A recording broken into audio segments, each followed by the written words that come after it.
I'm Dr. Stephen Kanter, Editor-in-Chief of Academic Medicine, and I'm delighted to be here today with Al Bradford, Director of Staff Editing. Al, welcome. Thank you. What is your most memorable moment with the journal? Well, I would say I have had two memorable moments among many. One was just that first year, which is more than a moment, of course, but that first year was so exciting because Dean Kelly, Dr. Petersdorf was very smart to have chosen her because she had publications experience. And she also knew a great deal about academic medicine because she'd been working for the journal for several years. So she, with her publications experience, she was able to, in a very short time, to make all those big changes. And it was very exciting to be sort of her, basically her gopher person, because I didn't really know. I was good at editing and wordsmithing, but I didn't know much about publication. So I basically did what she asked me to do, but it was very exciting and I learned a lot. My other experience is a funny experience. The journal used to have a column called National Policy Perspectives.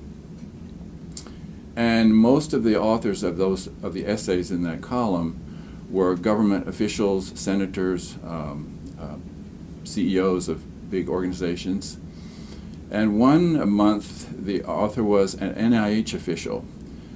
And I had his essay, and I had edited his essay, but I could never reach him. I tried all sorts of ways to reach him. His secretary tried all kinds of ways to reach him. And finally, his secretary said, "Al, why don't you come up here to Bethesda and stand outside the restroom door, and he will come out, and then you can tackle him." She was very sympathetic. So I did that. I took the metro up, got off, went to his office. She told me where the men's restroom was. I stood outside the door. He came out, and then I said, "Please look at these edits." And so he did. What do you think is the most important lesson you've learned during your time with the journal?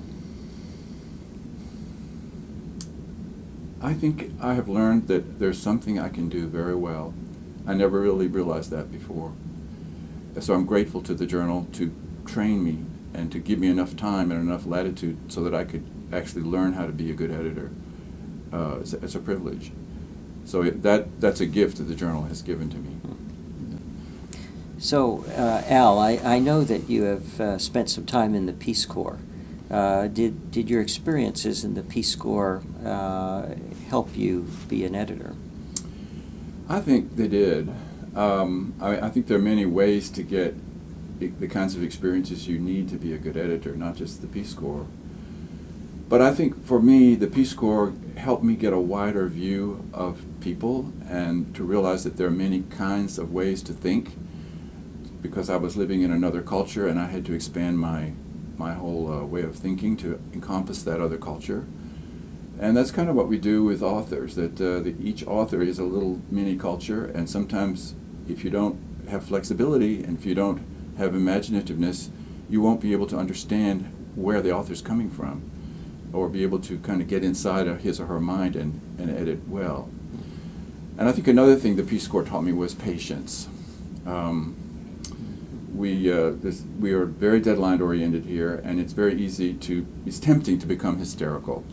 And I learned in the Peace Corps that many of the things that were happening there, I just had to wait until they happened, and there was nothing I could do.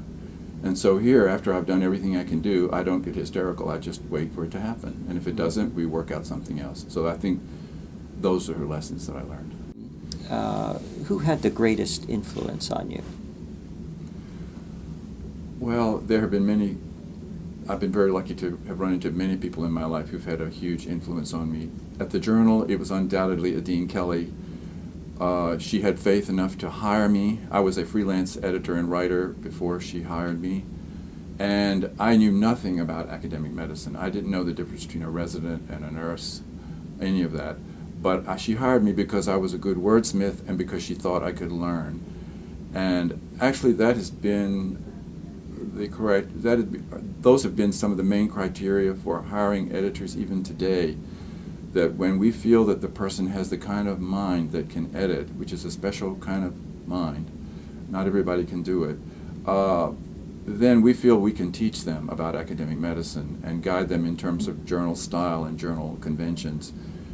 But Dean Kelly saw that I had the ability to edit, and she saw that I had the ability to learn the things that I needed to learn. And so and then she was a very good role model because she was a fine editor herself. And sometimes she edited some of the things that I did and made them better. So I would say she is the person in academic medicine who had a very great influence on me. Well, Al, thank you very much for your long-term service to the journal and for It's not over yet. your commitment and dedication Oh, you're welcome. to ensuring that every article that's published in academic medicine is of the highest quality. It's my pleasure.